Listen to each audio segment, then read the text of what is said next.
All right, what is going on, everybody? Welcome back to another day of Saber Sim's DFS office hours. It is Thursday, August 10th of 2023 here. We have a 4-game early MLB slate already underway. Good luck to all of you in those contests. We have PGA teeing off earlier this morning after a brief delay due to inclement weather. So good luck to all of you in your PGA sweats, weekend-long showdown, etc. here. And then we also have a 4-game MLB main slate later this evening. So it should be a fun day here. For those of you who are new here, welcome. My name is Andrew. I'm one of the coaches over here at Saber Sims, the show where we go over how to use the Saber Sim app, answer any and all DFS related questions. You can get your questions in one of 3 ways. You can send us an email, support@sabersim.com. You can post your questions live in the YouTube chat, and you can also post your questions in the office hours channel in our Discord server. If you're not in our Discord, want to get access to that channel, there is a link in the description below. You also get access to all of our similar channels, individual sport channels, see when lineups are released, see when players are scratched, see when Sims run for that updated news, get in on the conversations that everybody's having in the community in individual sports each and every day. So can't say enough good things about the Discord. But with that being said, going to get the app pulled up here. We have quite a few questions to get us started today. So it should be a nice, solid Thursday stream here. Appreciate all the questions ahead of time. Questions ahead of time in the office hours channel, questions ahead of time in the YouTube chat, questions in support. So we have questions coming in from all different directions today. So we're just going to knock through them one at a time here. We'll get to all the questions before the end of the show. But with that being said, going to get this first one in from support here. We'll go support, office hours channel, and then YouTube chat last. So first question here. Question says, hey there, question about mini uniques. Trying to figure out when and how to use the mini uniques feature. What is the purpose of it and what is it actually doing? Is there a rule of thumb for the number of lineups versus mini unique number to use? Okay, great question to get us started today. So I ran this build right before the show started here, just so we would have something to work with. We wouldn't have to wait for lineups to build here. But I ran this build. I have a 518 lineups in my pool. I'm going to up my number of lineups to 20 here. And what is mini uniques? You know, how do you use it, etc. Right? So first and foremost, the entire point of mini uniques here is to help you get a set of lineups that is less correlated to the other lineups in your set, right? So if you have mini unique set to 1, I have 10 players in my DraftKings lineup. My second lineup can technically be all 9 players from the first and 1 player different, right? Those 2 lineups will be very, very correlated. So if one does well, the other is going to do well. And then if one does bad, the other one is going to do bad. They just have so many similar players, right? This really can lead to you having these very boom or bust nights. If you open up the DraftKings app, you're gonna visually see that, hey, all of your lineups are clustered together. They are very, very close in the standings. What Mini Uniques does is it guarantees that there are so many players different from every other lineup. So when I increase Mini Uniques to 5 here, I'm going to go up to 5. What it's going to do is saying, hey, my first lineup I'm looking at is going to have at least 5 players different from the next lineup I'm looking at and the next lineup I'm looking at, right? So we can see that we actually start to jump here, right? We're looking at lineup 1. We skip lineup 2. We go to lineup 3. We skip lineups 4, 5, 6. We go to lineup 7, and then et cetera, right? All the way down. And we actually had to go all the way down to, let's see here, lineup 65 to find 20 lineups that have at least 5 players different from every other lineup here, right? So that is what Mini Uniques does. And then the point of it, right? This is getting back to what we were talking about. When one lineup does bad, with Mini Uniques now, there is less of a chance that your other lineups do bad, right? You're going to be more spread out across the standings. And even if one lineup does bad, you still have a pretty solid chance of having other lineups that are uncorrelated to those bad lineups that can still go on to cash in your contest, win your contest, give you a solid night overall here. So that is what Mini Uniques is doing. And then second part says, is there a rule of thumb to the number of lineups versus mini uniques to use? So there's not a solid rule of thumb here. I would probably try and stay away from rule of thumbs in general, just with this specific tool. And the reason for that is that a couple things are really going to come into play here. The number of lineups to pool ratio is going to be a big factor in how many mini uniques you can get to, right? So 20 lineups to, approximately 500 is way different than 150 lineups to 500, right? 150 to 500 is like a little over a 3-to-1 ratio here. And then 20 to 500 is closer to 1 to 25 lineups, if I'm not mistaken here. So 25 to 1 versus 3 to 1, going to have a way bigger just available number of mini uniques here, right? So if I'm at 20, let's see what we max out at. I believe we'll probably max out somewhere close to 8. Okay, so at 8, there's only 11 lineups that are that much different. So 7. 7's our max for 20 lineups here. If I increase my number of lineups to 150, I probably have to go way down here. 4 works. 5 does not work, right? So 4 mini uniques is the cap here at 150, and then 20 at 20 lineups, 7 was the cap, right? But this is just related to the pool to lineup ratio here, right? Second thing that's going to come into play is the number of games on the slate. When this is a 4-game slate, there are just less available players in the player pool, right? But on a big, 11-game, 12-game slate, you're probably going to be able to get to a higher number of mini uniques as well. So slate's going to matter, number of games on the slate, and then the number of your pool to lineup ratio here. The best way that I like to figure out, what is the appropriate number of mini uniques for this slate here is to apply my mini uniques. I'm going to go back to 20 here and then see how far down in the pool it's taking me, right? I'm somebody who, I like to value the Saber score grade lineup metric here. So I like to stay within the top 50% of my pool more often than not, right? So I'm going to increase my mini uniques basically until I start to approach that value here. And at 6, I would probably be okay with 6. We could try 7. 7, we're getting a little farther here, 389, 365, 359. So a lot of lineups in the second half of that pool. I would probably just cap at 6 here and stay within the top 50% and be comfortable with that, right? But it definitely up to you. Depends what you value more, right? I'm somebody who values Saber score more than the diversity here. Other people might say, hey, I want to get as diverse as possible, and I'd rather have 7 mini uniques and go farther in my pool. So kind of have to figure out what route you want to go, right? There's more than one path to victory, and there's not to say that one approach is better than the other. I'm telling you guys what I do here, and then I bet if you ask somebody like Jordan would probably increase that mini uniques to 7 here and be happy with that. So a couple different options for you guys there. No wrong answers. All right, just rereading this question one more time. I think we covered all the key points there. I did get back to this user earlier, but wanted to, just cover it for everybody watching the show here. So good question there. And we are going to jump over to the Office Hours channel and Discord. First question here. I believe this is my man Marvin. Marvin said, can you address this during today's Office Hours? On yesterday's MLB 9-game slate, Luis Robert Jr. was popping in my models, so I played him. How could I have gotten SaberSim to build correlated lineups around him? Instead, the builder was just giving me the highest projected lineups and including him versus ones similar to yesterday's winner, which had 4 Chicago players in it. I used the default settings, FYI. Thanks. Okay, so we would have to go back to yesterday, so we could do that. So let's jump back to yesterday, and then let's see what slate this was on. So was it on the turbo? No, probably main slate. So we had a 9-game main slate yesterday. Chicago is on the slate. So if I go to the default settings, correlation is already really, really high at 9 here. So it's not to say that, this was like a correlation problem where you could come in here and, your correlation was down at 5 and, you could fix this by increasing your correlation higher, right? Correlation's already very high.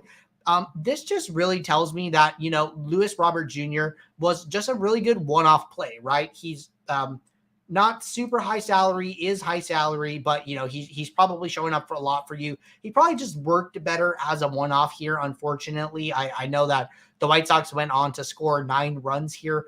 There were so many other high team totals here, Boston at 6.3, Atlanta at 6.2, Baltimore, the Dodgers, San Diego, all over 5. And then Chicago is down here at 4.4. So as a team, it just didn't seem like they graded out particularly well.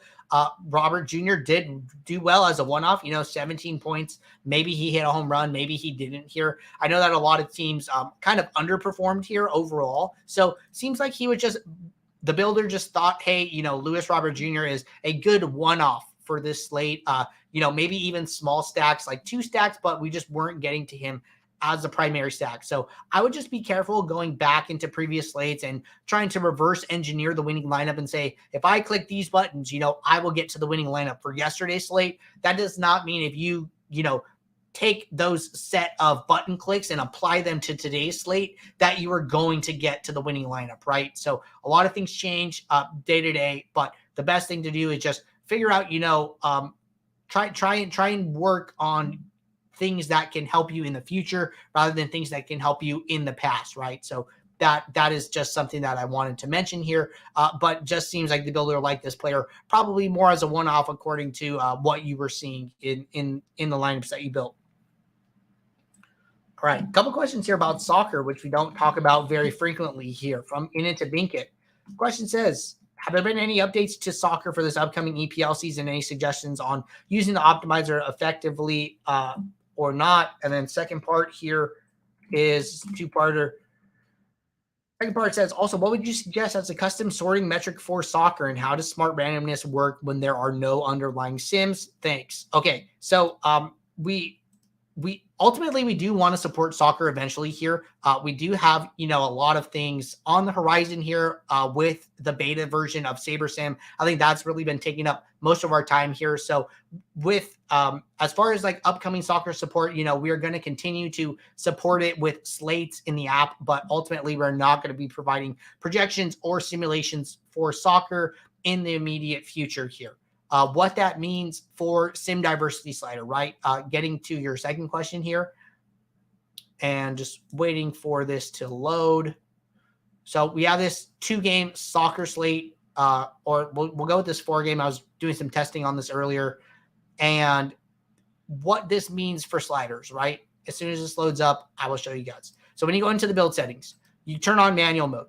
What smart randomness is smart randomness is assuming that every player on the slate is normally distributed. What that means is that they have this nice bell-shaped curve to the range of outcomes where the chances of standard deviation of one standard deviation is similar in each direction. The chances of 2 standard deviations is the same in a positive or negative direction. And then same thing for 3 standard deviations, 4 standard deviations.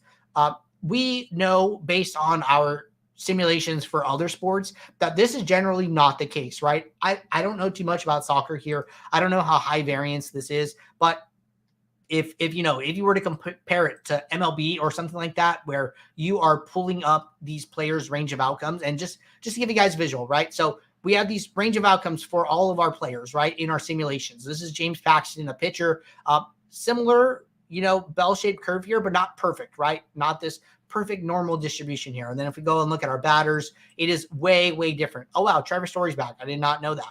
So this is like a big right skewed data set, right? What we are doing for the soccer players, where if basically you were to pull up a distribution for them, a theoretical one here, they would have the perfect bell-shaped curve, right? And that's because we are assuming they're normally distributed because we don't have simulations, right? So when you increase the randomness slider, you are increasing how far down these tails of the distribution we are going to pull outcomes from. So the higher the smart randomness, the higher the standard deviations for the players that we can get to, right? So we might be able to, at smart randomness 10, we might be able to get, outcomes that are within the 4th standard deviation, where the odds of that happening are sub 1%, right? So just know that you're getting more risky the higher you are increasing that smart randomness. And then second part here was, what would you suggest as a custom sorting metric for soccer? So what I would suggest here is it depends what you're bringing in, right? If you're just bringing in projections, then you're going to need to do something along the lines of having projections. If you have ownership, then now you can start to work in ownership as well. So it really just comes down to how many inputs you have, how many variables you have. And then if you're bringing in projection and ownership, you could do some type of metric that weights the two together here. So I would figure out, what data you have and then work that into a custom metric. All right. Good questions there. We are all cut up in the support channel and questions via Discord here. So jumping over to the YouTube chat.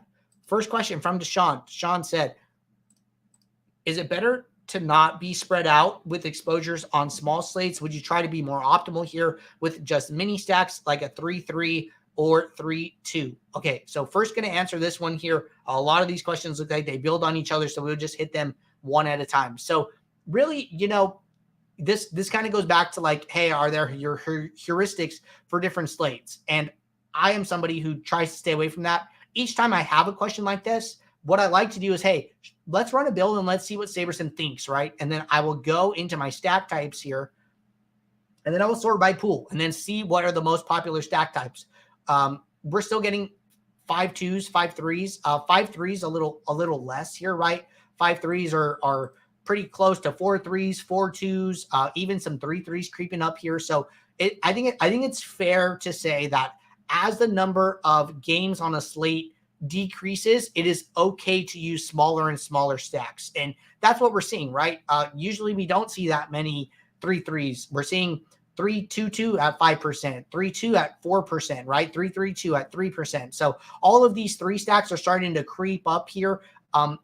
That being said, 5-2s is still far and away a higher percentage here than probably all of these 3 stacks combined. But that doesn't mean that the 3 stacks aren't viable, right? So I think it's okay to play these 3 stacks, but as the number of games on the slate decreases, you're going to move closer and closer towards the optimal lineup, the best stack on the slate, right? So, on a big 11-game slate, you might be able to get away with playing a team that didn't score the highest runs on the slate. On a 4-game slate, I don't know if you're going to be able to get away with that, right? So winning lineup probably going to have one team who scores the highest runs, but not always, right? Especially if they're close, like 8 runs, 7 runs, 6 runs, you might be able to find some different combinations there. All right, second question. Is there a rule you can set on Saber to just give you mini stacks of just 3s and 2s? Yes. So the way I would do this, a couple different ways you can do this. So stack types is one way. So what you can do is you can uncheck all these 5 stacks here and 4 stacks, and then this will only leave 3 stacks or less. This way might take lineups longer to build here, but it is a way to do it. Another way that I would probably prefer here is to use a group rule and then use an automatic rule and then say use no more than 3 players per team here. And this is probably my favorite way to do it. And this would basically say, hey, I can have no more than 3 players from a team. So you're limiting all of your lineups to 3 stacks here, but you're still getting to all the different 3-stack combinations here. So rules typically work better with the builder as far as speed and time to build is concerned. So I would just set this rule, save it, and then you should be all set. So check that out. Sean said, also when looking at stack exposures, is it best to just take the stack exposure as a whole or break it down? How do you handle it? For example, if I run a sim and a certain stack is at 25% of the pool, what do I do with this information? Is it best as a mini stack or 5 stack? How do I use SaberSim to figure that out? Okay, so we'll stick with this one. So question says, when looking at stack exposure, what are the takeaways, right? So when this is actually a good question here because we see this big discrepancy between 5-2s and then we see 5-3s down at 10%, right? That doesn't mean that 5-3s are bad here. When I look at this information, I like to digest it via the primary stack. So regardless of whether it's a 4-2-2 or a 4-2 or a 4-3, I don't really care.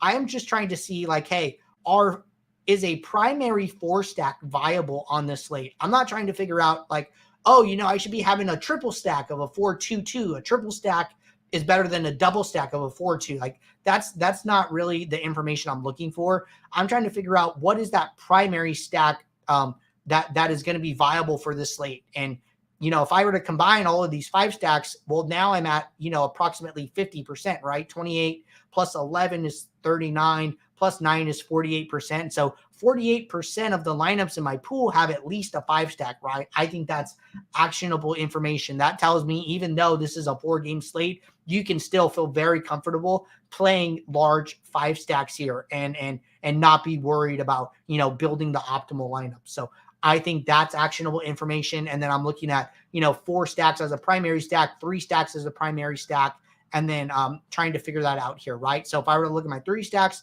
6%, 3, 0.5%, 3, 1, however many, and then 5%, 3, 4%, 3, 2s, 3%, 3, 2, right? So if I take these 3% plus 4% is 7, plus 5% is 12, and then we'll just say plus 6 is 18. So approximately, 1 out of 5 lineups here have a primary 3-stack. So that also makes those more than viable, right? So don't be afraid to play those is a takeaway that I'm getting here, right? But if I were to look at 2 stacks, okay, I have 3 2-stacks. I have a 0.6%, a 0.4, so we'll call that 1%, and then a 2.5. So less than 4% of my lineups have a 2-stack. I think a primary 2-stack is probably too small for this slate, so I'd probably stay away from those. But that is how I am looking at the information and digesting the information.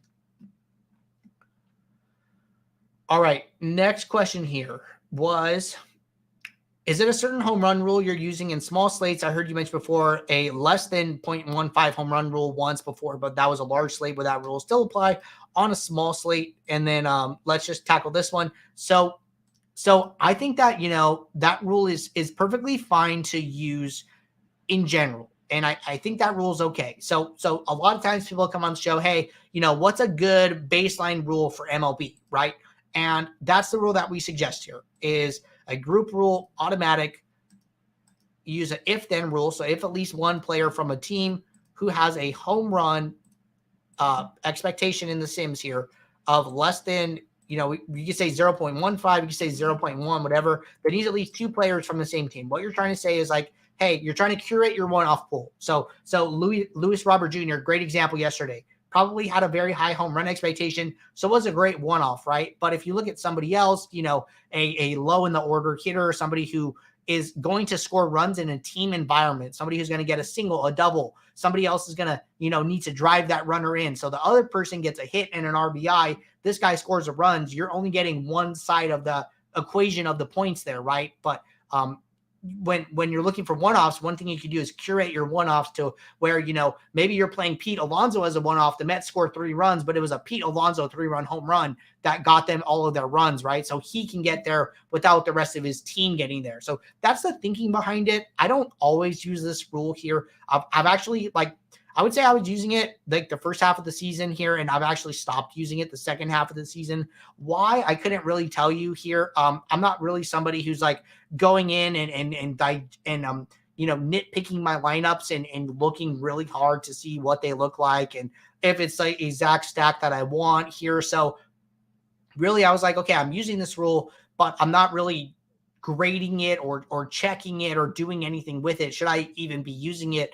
Because I'm not tracking whether it's hurting me or helping me. So I just started not using it here. I trust the Sims enough to give me strong lineups without that rule. But some people like to have that rule, right? Some people really care about their one-offs, especially if you're building only a small number of lineups here where you can be very diligent with what they look like and the constructions there. So if you're looking for a rule, we suggest that one. But ultimately here, I don't think it is a must to use.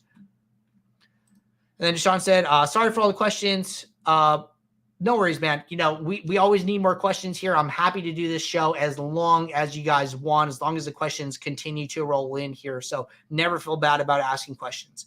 All right, Daniel said, are there projections for the NFL preseason slate tonight? So no, there are not. We have the slates up in the app, but ultimately we don't have Sims for preseason NFL, just with the huge amount of inconsistency that players play and the lack of news about, snap counts and stuff like that. So we stay away from preseason, but we have the apps up. We have the slates up in the app if anybody wants to provide custom projections and build lineups here. So not sure if Run Pure is having preseason projections here. Run Pure is one of our partners here, so you can check out them and see if they have preseason projections, if that's something you're looking to play. Daniel said, do we use Geomean in Showdown NFL slates? So I think Geomean is very viable in any sport where you're probably going to need the optimal lineup to win here.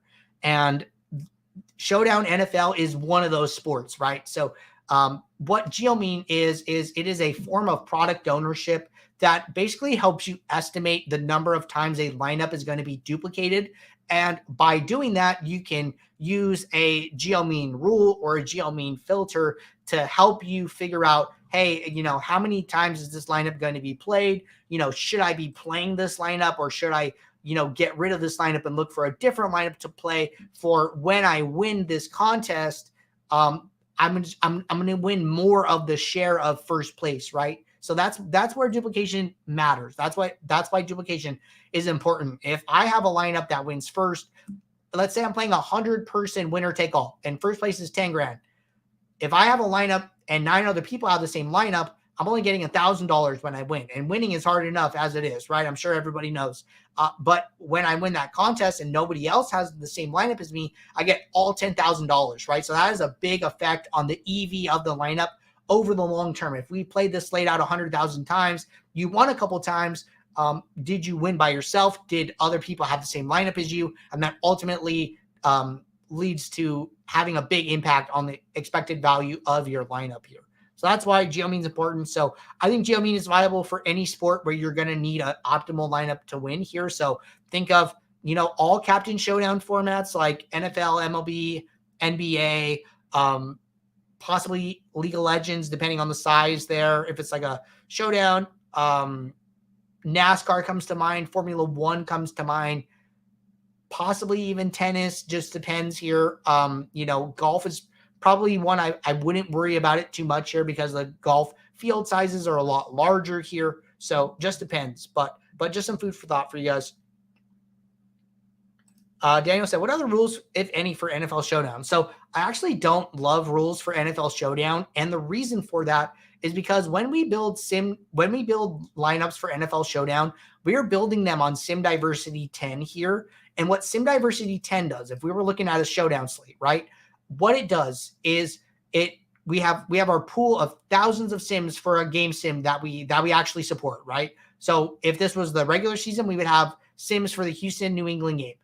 What we do is we go and grab one single sim, and then we play out that sim, and then we build the optimal lineup, the highest scoring lineup under the salary cap for that game simulation. Put that lineup in your pool, and then we go and we do that process, 500 times if you're building 500 lineups.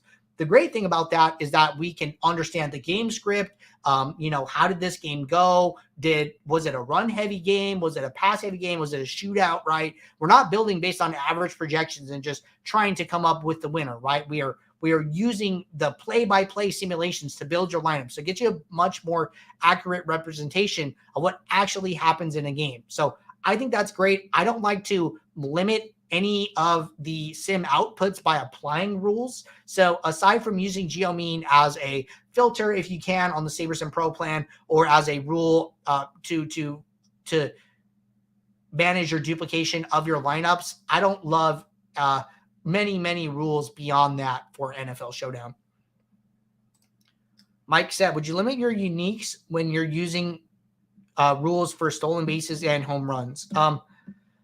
So this is an interesting question. So if you're using rules for stolen bases and home runs, that's probably just getting you more lineups.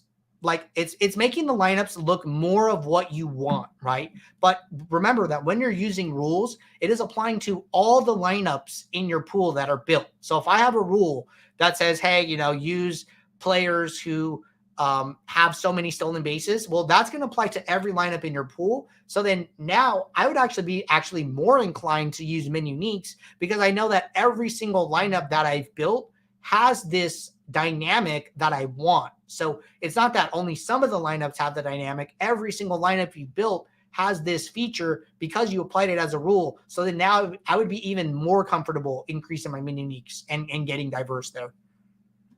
But made me think a little bit there. That was a good question. All right, Marvin said, to follow up, would I have had to build a group to get more Chicago players? Basically, how to build the highest correlated lineups when underdogs outperform without adjusting team totals or projections and relying on sim data. Okay, so building a rule is one way that you could have done this. Yes, you could have said, hey, if Lewis Robert Jr., make sure to include at least 2 Chicago players or something like that. So if there is a particular piece of a lineup that is popping, but not the rest of the lineup, and you want to, make sure to use that person in a stack environment, that is the way to do it. So you're definitely on the right track there. I actually really like increasing team totals here in general, just because it has an effect on the entire game. It doesn't have just an effect on one player or one team, right? So when I increase the Dodgers mean total from 5.7 to 6.2, giving them a half run adjustment.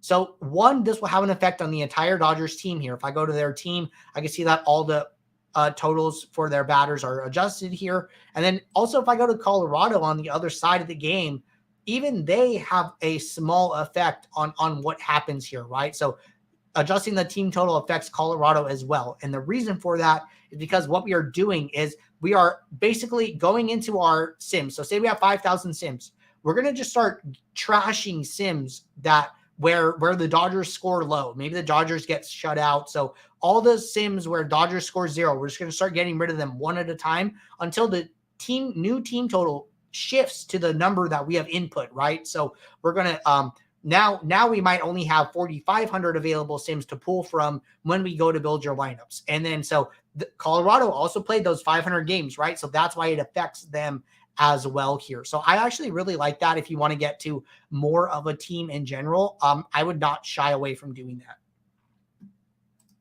So I said, what's up? Preseason football tonight. Yeah, man. Hope you guys enjoy it. NFL regular season is inching closer and closer each day here. I personally cannot wait for it. Gonna have a fun NFL season with all the new tools we are coming out with.